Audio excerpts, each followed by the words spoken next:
Hi friends, how are you. Gyani Sharma ji, episode 4 में आपका स्वागत है। आज हम चर्चा करेंगे कि प्रॉफिट बुकिंग करना कितना ज़रूरी है, करना चाहिए नहीं करना चाहिए, और करने के क्या फ़ायदे हैं, नहीं करने से क्या फ़ायदे हैं, वो भी हम डिस्कस करेंगे। मैं तो ये बोलना चाहता हूँ कि मैं कैसे करता हूँ, प्रॉफिट बुकिंग क्यों करता हूँ।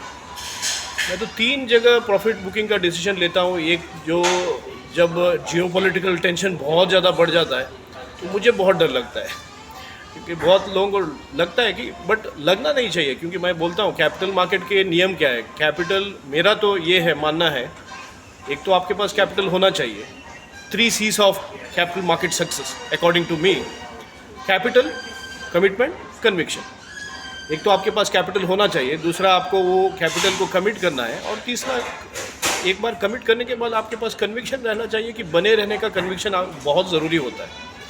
तो उसमें आपको क्या होता है कि कंपाउंडिंग इफेक्ट का फ़ायदा मिलता है ना। तो नहीं तो आपका वो चला जाता है। लेकिन हर निवेशक का एक तरीका होता है, वो ऐसे ही मैनेज करेगा। Personal finance, that's why it is called personal finance, otherwise हर एक आदमी फंड मैनेजर बन जाएगा। तो मैं क्यों प्रॉफिट बुक करता हूँ? एक तो जियोपॉलिटिकल टेंशन, मुझे बहुत डर लगता है। पता नहीं है कहाँ ग्लोबल मैक्रोस कहाँ जा रहा है। तब मुझे इधर पार्शियल प्रॉफिट बुक करता हूँ, नहीं तो कम्प्लीटली जो स्टॉक्स बहुत ज़्यादा इम्पैक्ट होने वाले हैं उनको एग्जिट करता हूँ। दूसरी जगह यहाँ है कि सेक्टोरल ट्रेंड्स जब मुझे समझ में नहीं आते। एक सफल निवेशक का मंत्र क्या है कि उसको सेक्टर और स्टॉक्स दोनों समझ में नहीं आना चाहिए। समझ में नहीं आता है तो निवेश करना ही नहीं चाहिए। आपको म्यूचुअल फंड या ईटीएफ या इंडेक्स फंड का रूट लेना चाहिए। आप कभी भी स्टॉक्स में डायरेक्टली इन्वेस्ट मत करो।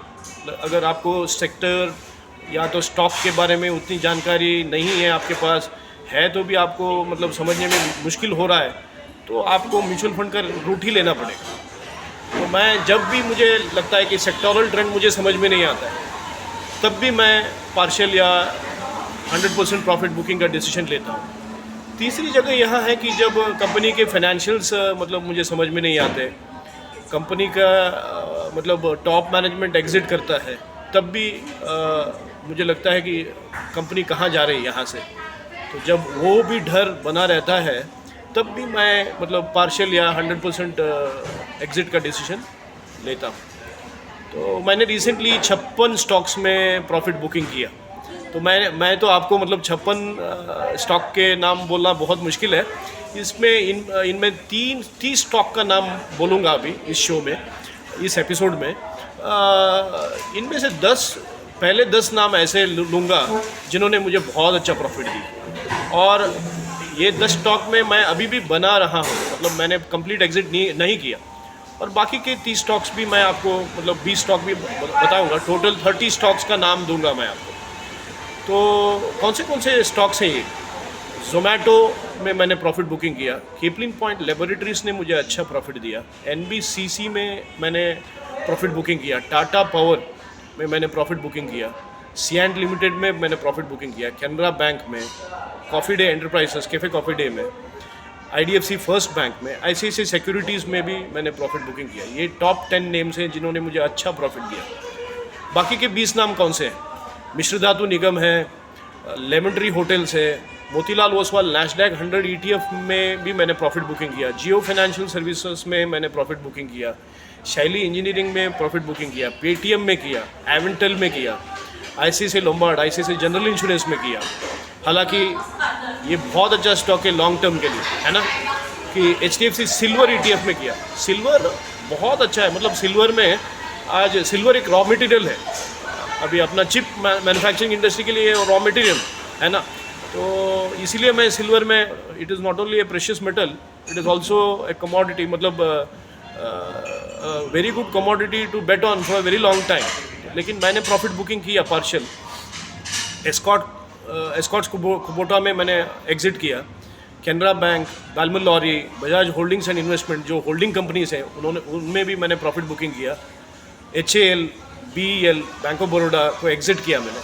HDFC bank, ICICI bank, ICICI prudential NV20 ETF इनमें भी मैंने प्रॉफिट बुकिंग किया। तो बाकी MCX में मैंने फुल एग्जिट किया, गोल्ड बीस में, निपॉन गोल्ड बीस में, निपॉन इंडिया निफ्टी बीस में, निपॉन इंडिया जूनियर बीस में भी मैंने प्रॉफिट बुकिंग किया। और पॉलीकैब, RBL, शीला फॉर्म और स्टर्लिंग टूल्स में मैंने एग्ज़िट किया।